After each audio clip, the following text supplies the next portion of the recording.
Welcome to my mini blog. And cauliflower చూపిస్తున్నాను అనుకుంటున్నారా? దీన్ని పకోడీ చేయాలనుకుంటున్నాను.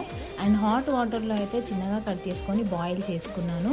అండ్ బాయిల్ చేసుకున్న తర్వాత దాన్ని స్ట్రెయిన్ చేసుకొని ఒక బౌల్లో వేసుకొని అందులోకి కార్న్ఫ్లోర్, రైస్ ఫ్లోర్ అండ్ మైదా తగినంత యాడ్ చేసుకొని దాంట్లోకి ఉప్పు, పసుపు, అల్లం, జీలకర్ర అండ్ మసాలా ఇది కూడా యాడ్ చేసుకున్నాను.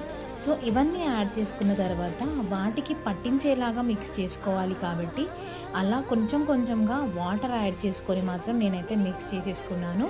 వాటర్ యాడ్ చేసుకొని మిక్స్ చేసుకున్న తర్వాత ఎందుకో దాంట్లో కొత్తిమీర అండ్ పుదీనా వేస్తే బాగుంటుంది అనిపించి అవి కూడా యాడ్ చేసుకొని మిక్స్ చేసుకున్నాను. స్టవ్ ఆన్ చేసి ప్యాన్ పెట్టుకొని ఆయిల్ వేసుకున్నాను. ఆయిల్ హీట్ అయిన తర్వాత చిన్న చిన్నగా పకోడీ వేసుకుంటున్నాను.